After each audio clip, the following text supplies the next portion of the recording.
Okay, the rebuild is complete, and I'm thinking about this now. How do I correct this so that it doesn't come off so easily? And I've got three thoughts in mind. One is that these motors are a bit loose in that direction, so I'm going to build a clamp that goes right around. That's one. Another is the drive itself. I'm going to redesign the cog, the gear, so that it actually extends out a bit further. It gives a bit more support to the tracks. And if you look at the tracks here, you can see there's a channel, a raised bit, another channel, right, and a raised bit and another channel on the other side as well. So I'm going to take advantage of that by redesigning this with those channels in mind as well. I've only got the raised bit and the first channel in the current design.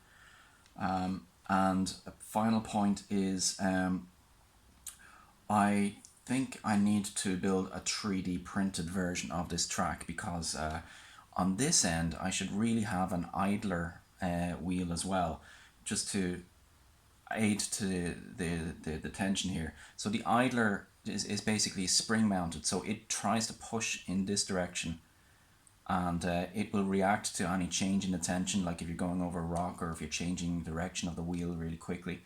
It'll react to that by adjusting the tension of the chain.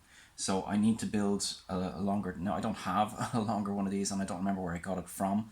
So I need to build a 3D printed version of this.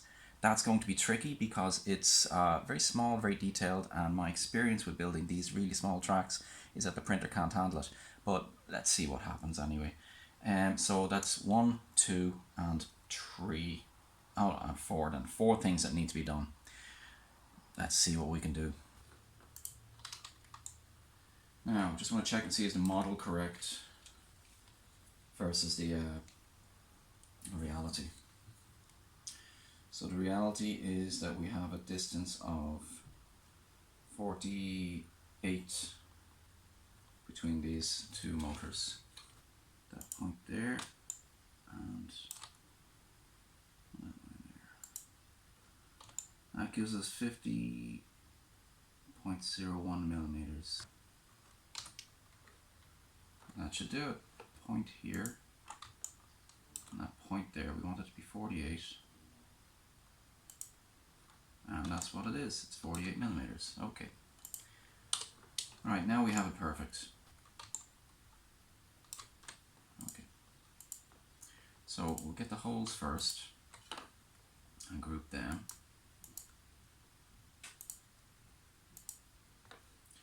And then we'll group the solids. And then delete the holes from the solids. Alright, I have a feeling I'm going to need to do this in 2 parts, just for printing purposes, just to make it easier to print. So we'll need this part, which builds up a stabilizing wall, and then the second part will come out for which the second part will connect onto that and will be the actual clamp itself. As well, same cube.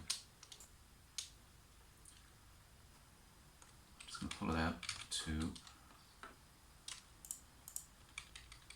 keep it flush to the motor.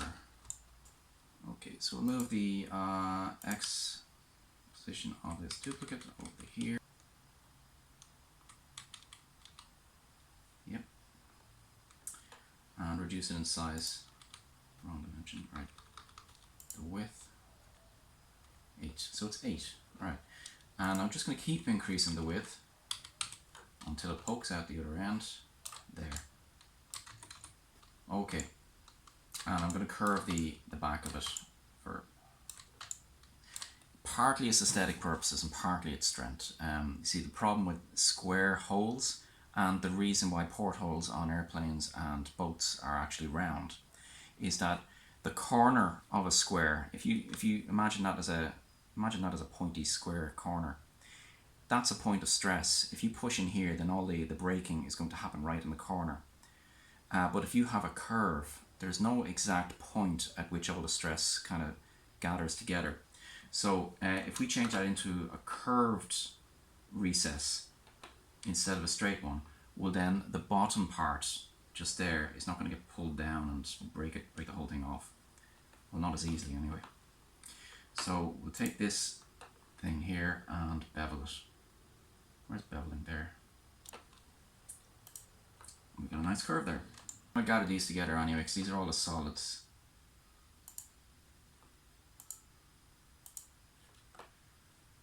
Hide them. See, I'm missing this little nub thing. Okay, so we have this and we're going to delete the fillet from it.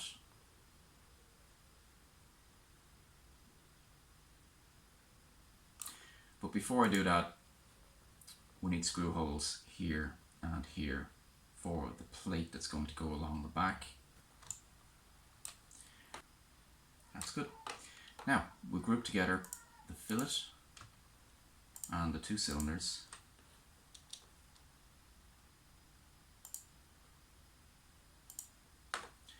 And then take the solids and delete the fillets and the cylinders. Alright, now that's a big piece. That's a big piece, and it'll be interesting to see how it prints out. And so we also need a bar or a kind of a bar thing that goes right across the back here and keeps these motors in place. So that's going to be pretty simple. Just take a key.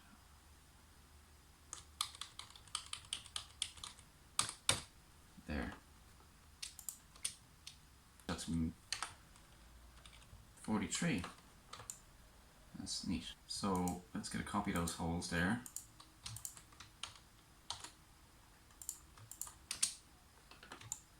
Yeah.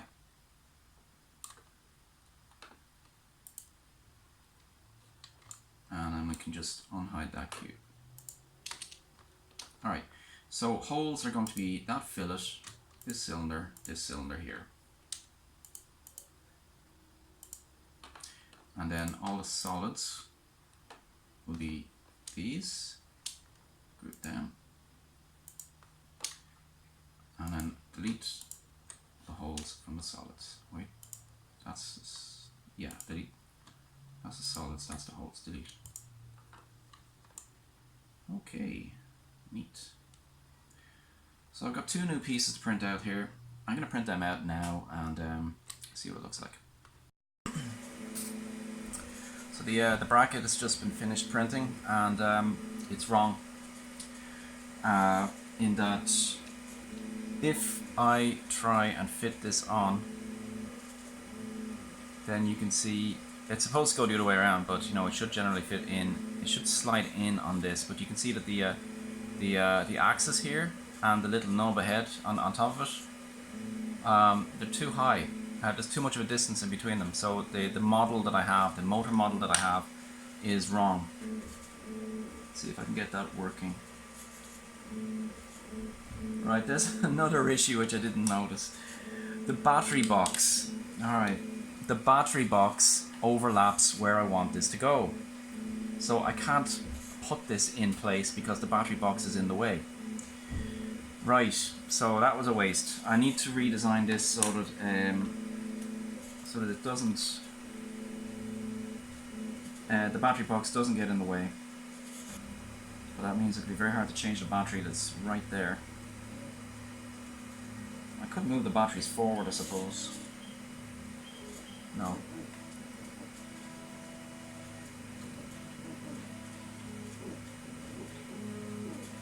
Okay, I'll do what I originally planned, which was to have this back plate actually right at the back. I'll do that. Since the actual, the way that I printed it, I was planning on printing it in that way, like that. But that actually would have weakened these things here, because if you pull that, if this is printing out one layer at a time and you pull like that by accident, then the whole thing will come apart. So I printed it like this instead, which is a lot stronger. So because I'm printing like this, it doesn't matter if this is here or here. So I'm going to move the back plate forward a bit. Yeah. All right, let's do that. To help with future visualization, what I'm going to do first is mock up the battery box so I can actually place it into the model and work around it. 122. millimeters by 58 by, say, 15.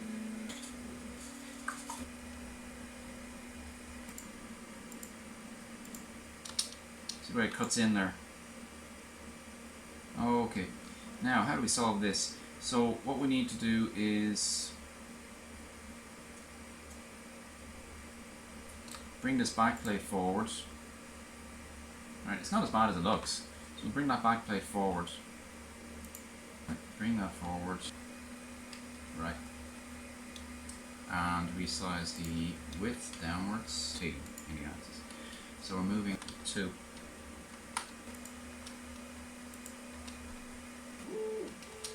Motor, yeah, there's a cut there, so I'm just going to put that into the cut. Put that into the cut as well. Rebuild. Okay.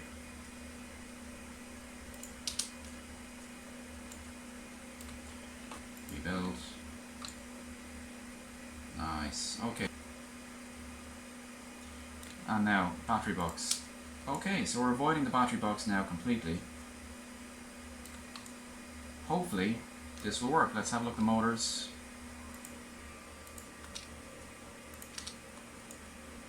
Yeah, that looks good. Looks very good. Right, so after all that, I need to print that one out again. The new bracket's finished printing and it looks a bit better. Let's bring in there. So this is the new one. This is the old one that didn't work. Let's put them in the right. Okay, so you can see the difference in the shape. Now let's get the robot and check that out. So that's going to fit in there and it looks like it might actually work.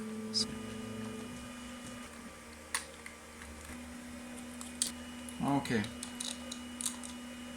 That should allow me to do that, yes. And then I should be able to screw it back into place.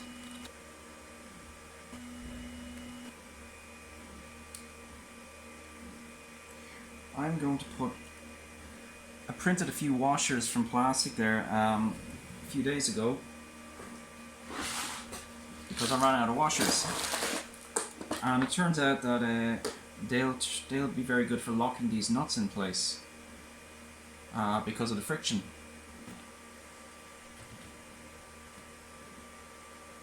That's okay. Like this.